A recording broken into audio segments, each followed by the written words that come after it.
Hey guys, Hans here. Today I want to talk about a topic that I'm very passionate about, a problem that I've seen in Dead by Daylight for a long time: map design. I think a lot of the experienced players think similarly about this. The maps that are being released are gradually getting worse to play on. They all look pretty, but they feel awful to play if everyone is experienced. With this video, I do not want to bash the developers. We all want Dead by Daylight to be the best game possible. Let's take a step back. I want to establish a timeline. At the end of 2020, the developers announced that they want to rework the maps to give them a more modern look. This project was called The Realm Beyond and is still ongoing actually. Many maps have gotten reworked and maps like Swamp are still waiting for their overhaul. They started with Preschool in Yamoka, and you will probably not believe this, but Preschool used to be worse than the current version. The old Infinite got patched up with a breakable wall, making the map playable for one killers. And that kind of set the tone for the rest of the reworks. The insane Infinites got breakable walls, holes in the wall, or some walls got straight up removed to make them more manageable for killer. For example, Cold Tower or Red Shop. This is what the old versions looked like. These walls were insanely frustrating with very limited counterplay, and the devs wanted to get rid of that frustration, for a good reason. It felt awful to play against, so they added a bunch of breakable walls. I think the game was going in a good direction back then, to decrease the general frustration to play some of those maps. After this, Orm and Azeroth both got an overhaul going in the same direction, making them less frustrating overall. After those two, something changed in the design philosophy. The developers started releasing maps which are extremely frustrating to play. It started with the game Gideon Meatplant is a nightmare for killers without insane anti-loop.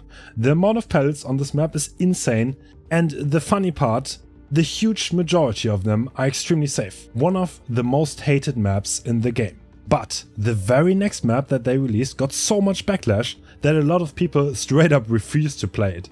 RPD. Oh, darn. Imagine think I would stay in this lobby. RPD has a lot of god palettes and small hallways in which the killer can only follow you. Beautiful map, directly ported from Resident Evil, but hardly playable as a DBD map. Definitely the worst DBD has ever seen. But it is a licensed map and they wanted to keep it close to the original to cater towards Resident Evil players. Partly understandable. The next map was Eyrie of the Crows. A very huge map with a lot of pallets that were just way too safe for survivors. For some weird reason, they actually buffed it further after releasing it. Moving jungle gyms behind the main building, making it even safer overall. Why they did this is beyond me. Playing Trapper on this map is actually probably the most frustrating experience you can possibly have in Dead by Daylight. The pellets are all just a bit too big to be outplayable, and there are just too many of them to break them all. Overall a very survivor-side map. After Eyrie of the Crows, Handfield got reworked. Another stunning map, just like the last one. Pre-rework Handfield was its own beast. Very hard to play for killer. 50-meter long fences for survivors to run around in houses that had god vaults that were making me question my sanity, especially the infamous House of Pain. The rework made the map a lot more open in the middle, which gave huge line of sights, but they kept the insane houses for some reason. House of Pain got 3 pallets instead of 1 and 2 vaults. It is very easy for survivors to see you coming thanks to the nothingness the map has in the middle, and just run to the insanely strong houses and start looping the vaults. Vaults can't deplete, which makes this wall experience extremely frustrating if the killer does not have a natural way of dealing with his loops. I think the new Handfield is better than the old one, but it's still one of the worst maps in the game in my opinion. The next map that got released is the Garden of Joy, a very funny name. So first of all, this is another stunning map from an art standpoint, probably one of my favorites in the game. It has huge playability issues though.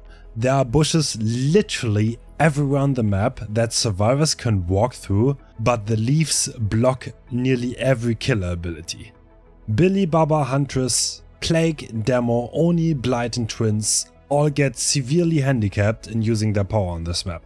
Especially Baba and Billy literally cannot use their chainsaw around these bushes. At this point the map is over 3 months old and it's still borderline unplayable for all of those killers. But bushes aren't the only problem Garden of Joy has. The jungle gym walls are so low that you can see the majority of the killers over it. It has a lot of pallets, especially on the shack side of the map, and for some weird reason they decided to actually put a god window on the map next to a god pallet. The short side of this window loop is more than 15 meters, while the long side is over 25. Those kind of walls should be a thing of the past.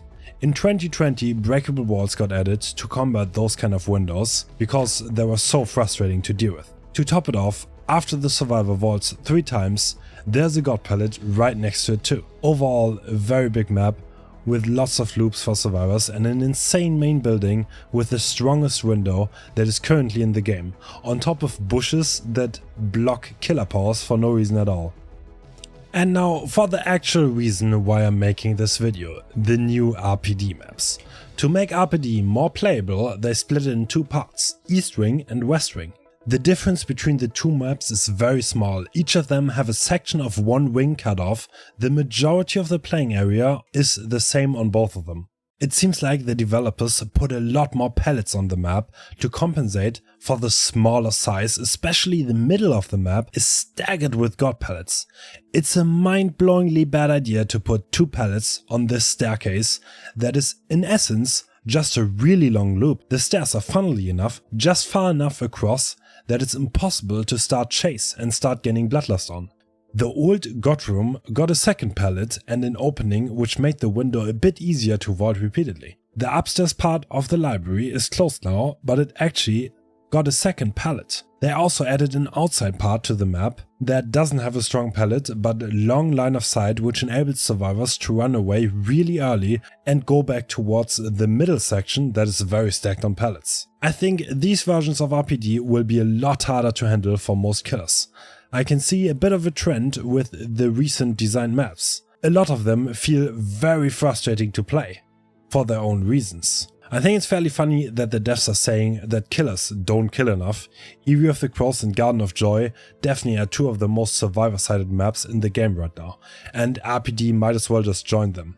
I don't know who thought the double pallets on the staircase would be a good idea. This might make sense when everyone is fairly inexperienced, but leads to frustrating experiences on the higher level. Putting a million god pallets in the middle of the map that is now even smaller is a horrible idea for many reasons. First of all, it's very easy to reach them almost no matter where the chase started, and if there are so many on such a small space, it's impossible for the killer to zone away from them. If you block the path to one pallet, the survivor just goes to another. I really hope that this problem gets acknowledged and the situation improved.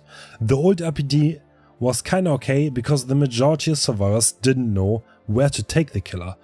But this version is stacked enough that this won't matter anymore. Very sad stuff. If you feel similar about this issue, please make your opinion known so the situation can be improved and future maps are actually more enjoyable on the high level. I would also love to hear your opinion on this less gameplay oriented video format. I hope you enjoyed the video. See you next time.